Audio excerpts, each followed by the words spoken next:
Hey, what's going on, guys? Scott Johnson here, and today I wanted to go ahead and teach you a little bit about mead. Now, mead is essentially wine that's created from honey instead of actually using grapes. So, essentially, it's one of the easier alcohols to make, and you'll kind of learn that in the process that I'm about to describe. And it's arguably the oldest form of alcohol too. Essentially, this stuff was apparently, or possibly, this is all up for debate, being made in, 5,000, 8,000 BC by a lot of the people who used to be hunter-gatherers. And, I mean, just imagine how they came across this. So they used to use water skins to carry their water, of course, before they had barrels or cups or anything like that.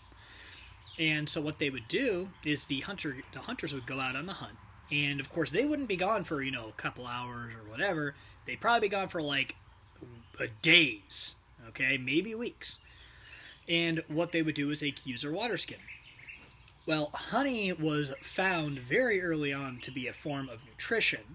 Very, very early.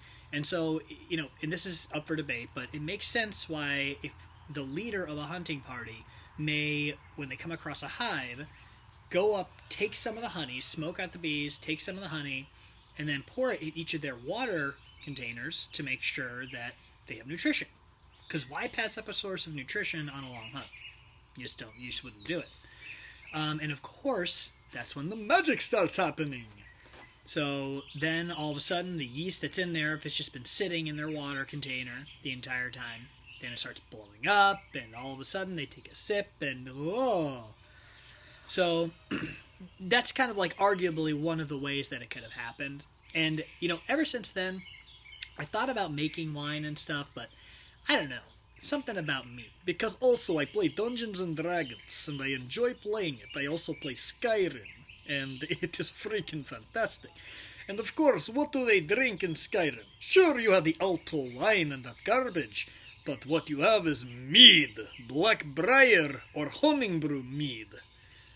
And so that's why I want to make this video, to kind of share what I enjoy about it, and to help you make your first batch of mead. Alright, so the instructions I'm going to give you are all based on making a 5-gallon carboy full of mead. So a couple of the things you're going to need, and this should be cumulative or total, or you should know in totality what you need by the time you finish this video. So one of the first things you're going to need is you're going to need a receptacle to hold the mead, or a carboy. And these are actually easy to get. Now, you can go and get glass carboys. I did because my buddy Joe actually had a bunch of them. He was just trying to get rid of because he was kind of slowing down on his mead making. So I bought them from him. But one of the easiest ways to start is just to go get a 5-gallon thing at Deer Park or any other water, and then you also have the fresh water that you need in order to make the mead. Super easy, right? And just make sure it says 5 gallons down here. You're good to go. The next thing you're going to need is you're going to need a rubber stopper that fits right in the top. Okay, you can see it's got a little hole drilled in the center. Now, you can buy these on Amazon.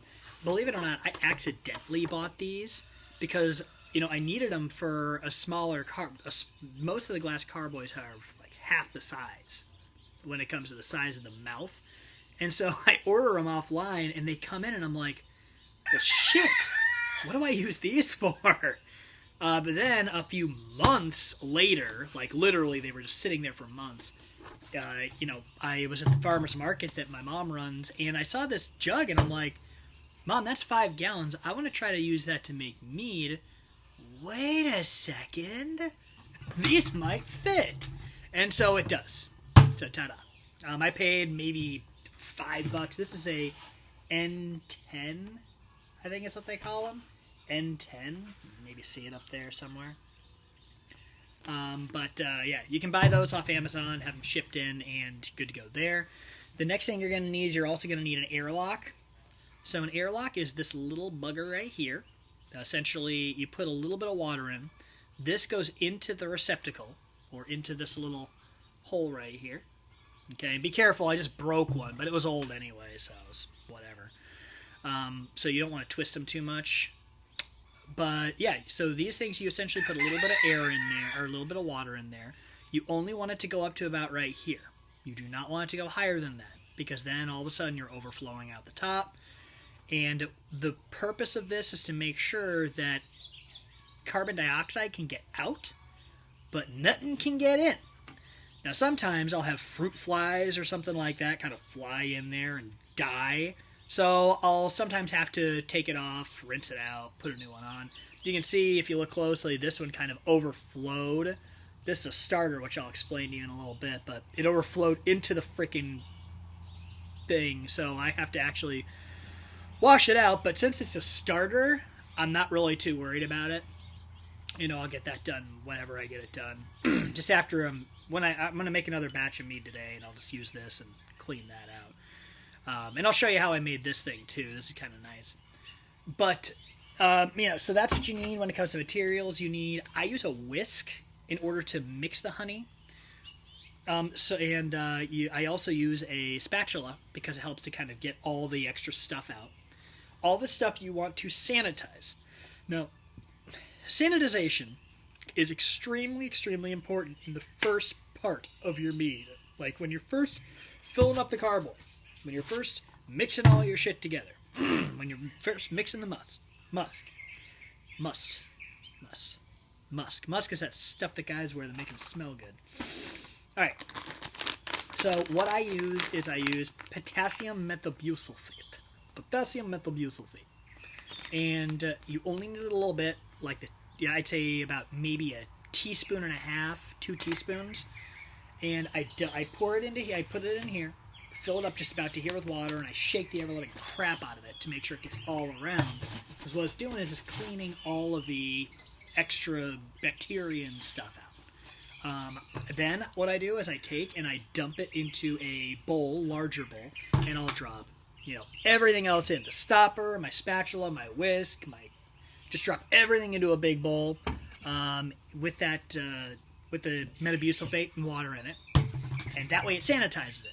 And you'll know if it's sanitized because you're going to smell that crap. And it does not smell that good. Maybe someone's weird and likes it, but it smells horrible to me. But potassium metabusulfate gets the job done. You can get it out on Amazon. I paid like $6 for this bag. It was up here. I mean, yeah, it's dirt cheap, right? So, you're also going to need, not immediately, but you're also going to need a tube, plastic tube. You can get these in brewer's kits and things like that. Mom got a brewer's kit a long time ago for a 1 gallon, and we were using it, and this came in it. I've been using it ever since because I'm too lazy and cheap to go to the store and buy a longer one. Another thing that is nice to have is a racking cane. I don't have one on me because ours is pretty much broken. So you can go to Amazon.com and just search racking, R-A-C-K-I-N-G, cane, C-A-N-E, and you'll see. You'll have a 5-gallon one, which is the one that you use for 5-gallon jugs. You have a 1-gallon one that's used for 1-gallon jugs, and so on and so forth. Okay. But what I've been doing is, because ours is kind of crappy, and it's a 1 gallon, and I have a 5-gallon jug, is I've literally just been putting this in there and just making sure it doesn't touch get too close to the bottom, and good to go. All right. So let's get into actually making some mead. That's all the stuff you're going to need. Remember, sanitize, first batch. After first entry, after that, I don't sanitize too much. I'll rinse shit, because after about 2 weeks, this thing's full of alcohol. And alcohol tends to kill bacteria. So I don't worry too much about it. Alright? Okay. So, first thing you're going to need is you're going to need honey. Now, just remember, this is 5 gallons worth of mead that I'm teaching you to make. Alright, so when it comes to, so what you're going to want is you want to figure out if you want a dry mead or if you want a medium mead. I'm not going to go into sweet and dessert meads. That's beyond the scope of this. So if you want a dry mead, what you're wanting is, for the 5 gallons, is you are wanting between 11 and 13 pounds of honey. I'd say more like 11 to 13 point, or I'd say 11 to 13.5. Okay, now what does it mean to be dry? Obviously, you've had a dry wine before. Maybe you haven't. Maybe you're an underage kid who's learning how to do this for their parents, which is, you're going to be great. You're going to do great things in this world. So, 11 to 13 pounds, that's going to get of actual honey. Now, if it's crystallized, that's okay.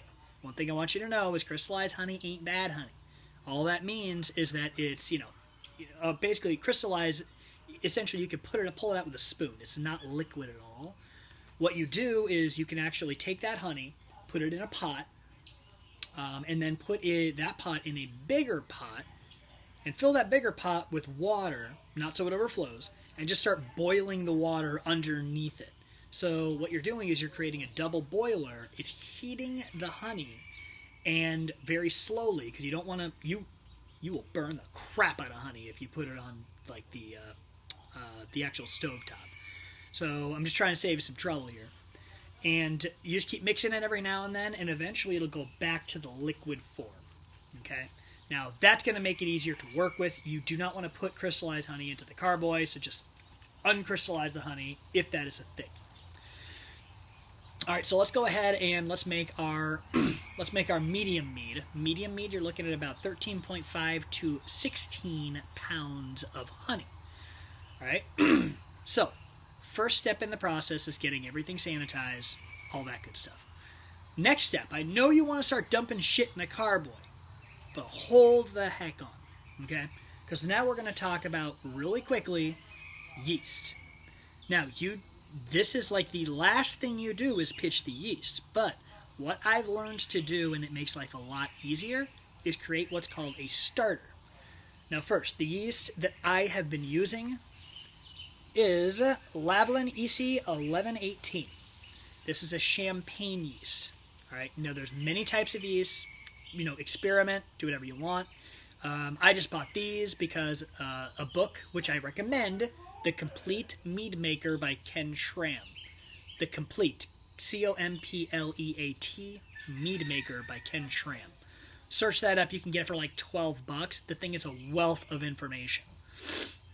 Okay, but this is the yeast that I'm going to be using to make our mead. All right, so what I did is I'm also a whiskey connoisseur. I love whiskey, especially the famous Grouse. That's actually one of my favorites.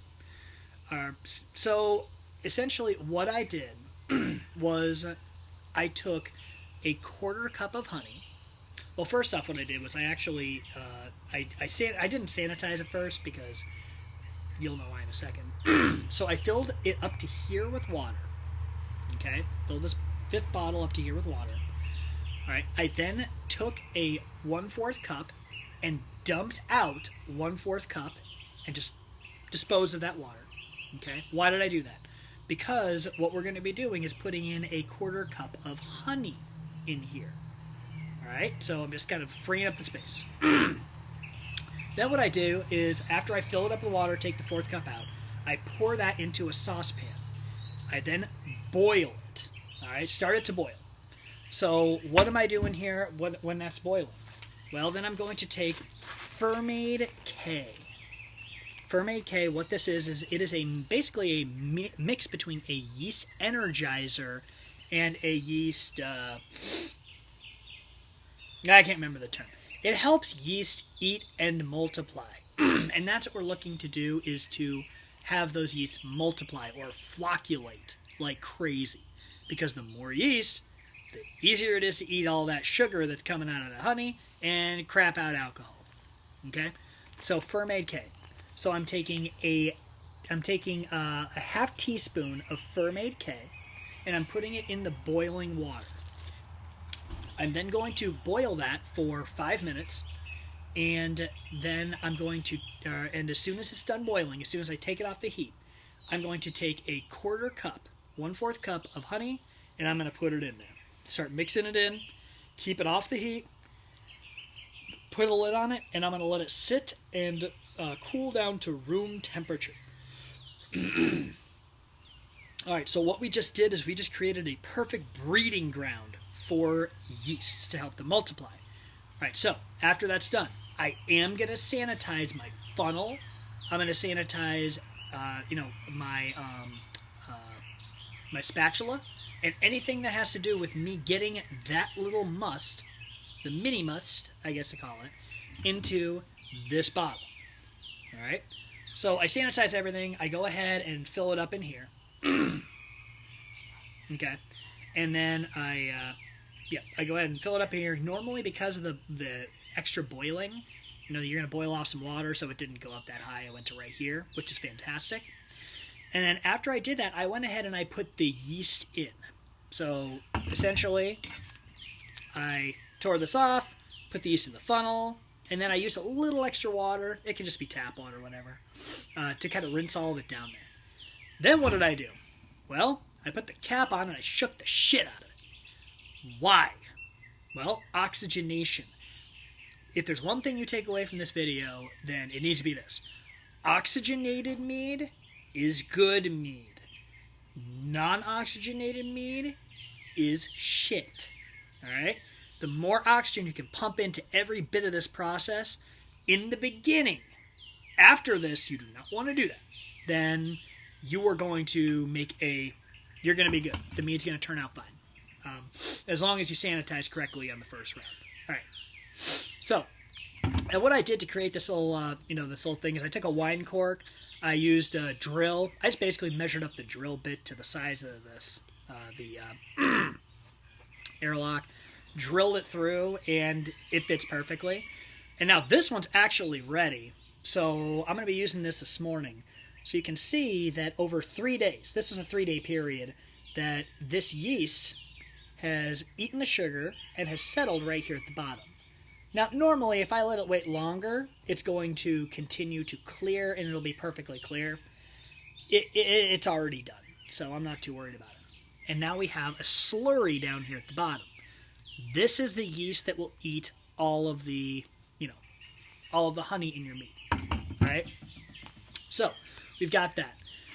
What we're going to do now, since we've got put that aside, now we've got that ready. So, we are going to take and we are going to get the honey ready. We're going to measure out, let's just say we're doing a medium mead. We're going to do 14 pounds of honey for a 5-gallon carboy.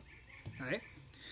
All right, what we're going to do is we're going to take and we're going to put the honey into a container and make sure you sanitize it first.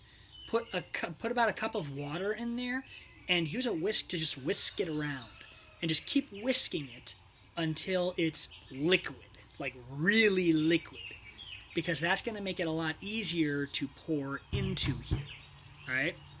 So what you're going to do then is you're going to fill this, even while you're whisking it if you want, if you have someone else to help you. You want to fill your carboy up about halfway with water. I use tap water. If you bought this, then great, you can use this water, whatever floats your boat. But I just use tap water. Alright, fill it up about halfway, right to this point. Now, when that honey is good and liquidy, so we can pour easily, you're going to insert your funnel in here, and you're going to pour it in. All right? And now, after that, it's probably going to be about 10 pounds of honey. It's probably going to come up to about here. So after you get done putting your honey in, what you're going to do then is you're going to fill it up again. You're going to fill it up. I usually stop up here because you want there to be enough space. Sorry, it's cold out here. Now my nose is running and crap.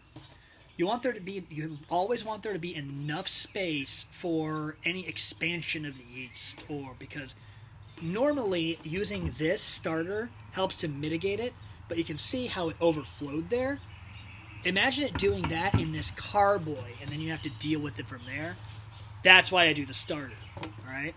So bring your water up to about here. Let's just say, give enough space. And then what you're going to do before you do your yeast, if you want to know how much alcohol content is in here, you're going to use a hydrometer. Now, what you do is you put your honey and your wine in here, you mix the shit out of it. Sometimes I'll just, put some cellophane under this, put it up here so I know the mead can't get out, sit it on the ground and roll it like a crazy man. And then I'm going to sit it up again, air it out, sit it up again, roll it like a crazy man. All right, get all that oxygen into the mead, into the must. All right, so that's all mixed up in everything. What we're going to do there is we're going to then use this, put it in, suck out a little bit. If you have a hydrometer, you're going to use a graduated cylinder and in your little hydrometer. Just follow the directions on the hydrometer. It's super easy. I can do a video if you think that would be helpful for you guys, because I found a couple that worked all right, but it was still a pain in the ass to learn it. And then you want to take your initial measurement. Now, for a sweeter or for a medium-sized mead, you're probably looking at 1.09 is what you're looking at. Okay, so 1.09, and then you write that down. Make sure you maybe even put it up here, starting gravity, put a piece of tape, write it up there. That way you remember. Because in order to calculate the amount of alcohol in your mead after it's completed, you're going to need that number. And then after all is said and done, after you've got your hydrometer, and I wouldn't pour that back in, by the way, whatever you use. Unless you sanitize everything like the hydrometer and the graduated cylinder, I wouldn't pour that back in there. I just dump it out or give it to your kids or something to let them drink it. Or if you're a kid, then give it to your mom. Again, I'm so proud of you. So, once that's done, we're going to pitch our yeast. Now, obviously, there's a lot of water in here, and we've filled that thing up to the top. Well, what we're going to do first is, and I did dump it the first time, but a whole bunch of slurry came out, so I just used this. I just siphon it out. You put that down to here, you suck on it, and then put it, this extra liquid right into the sink. Just get rid of it. It's just water and a little bit of alcohol. It's literally just drinking water. But you go ahead and you put that in, or you go ahead and get that extra water out. Then you want to slosh the slurry around so that you get all that slurry, and you want to pour that into your carboy. All right? So, and then once you do that, now remember we had that Fermaid K. This is important. I forgot to do it yesterday, and I had to go back and do it. You then want to take another, if you're doing a 5-gallon carboy of this, I'd say another 2 tablespoons. Don't do 2 tablespoons. Don't do 2 teaspoons of Fermaid K, and you want to put that in your carboy and just rinse it down with a little bit of extra water if you need to. Once that is done, my friends, you pop the cap on. You put the airlock in, which I usually do before I put this on. And then you sit and you wait. This is the most painful part. And trust me, I've drank many underdone batch of mead.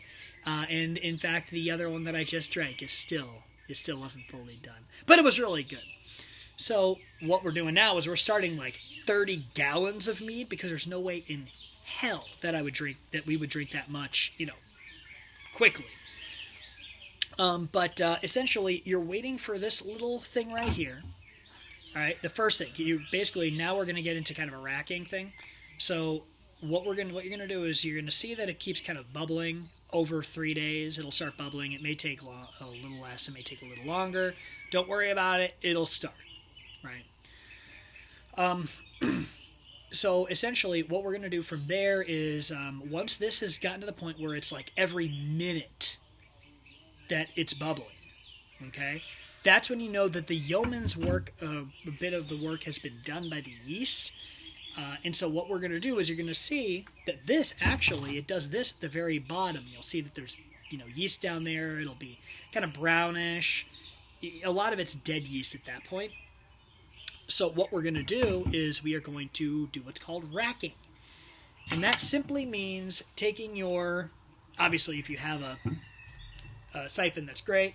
You want to have this tube, but you also can use a racking cane, which I still need to get one for a 5-gallon. I've just been super cheap and super lazy. And you want to put it down to here, all right?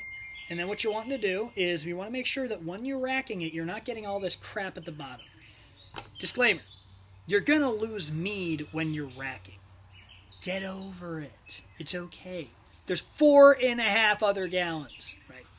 But you're not going to lose a whole half gallon. But what you want to do is you want to put this up high and you want to wait another 24 hours for all the yeast to kind of settle back down, because you do not want to move this a lot before you rack it. Otherwise, all that shit's going to be slurrying around and it's going to go into the next carboy. You then take your other carboy and you have it down lower, and or pump if you have a racking cane. Now, when you are doing this, you want to make sure that this is not aerated. What does that mean? You know how you basically take a bucket and you put a hose, you basically take a hose and just, you see all those bubbles and shit coming up? You don't want that. All right, what you want is how you start the hose down there, and then you keep the hose under the water, and then it doesn't bubble anymore because it's just liquid being pushed through. That's what you want, because the aeration was important in the beginning, but it can really screw up your mead if you do it now. All right, so what you're doing is we are therefore racking or taking everything but this bottom part of the yeast into a new carboy, and we're then going to let that sit. Now, at that point, that is where you let it sit until it is clear. Now, your level of clarity can be different from mine, but ultimately, if the mead is fully done, it is completely clear. All right, completely clear. And what you do is you say, okay, you take a little bit out and you do the hydrometer again, which I can show in another video.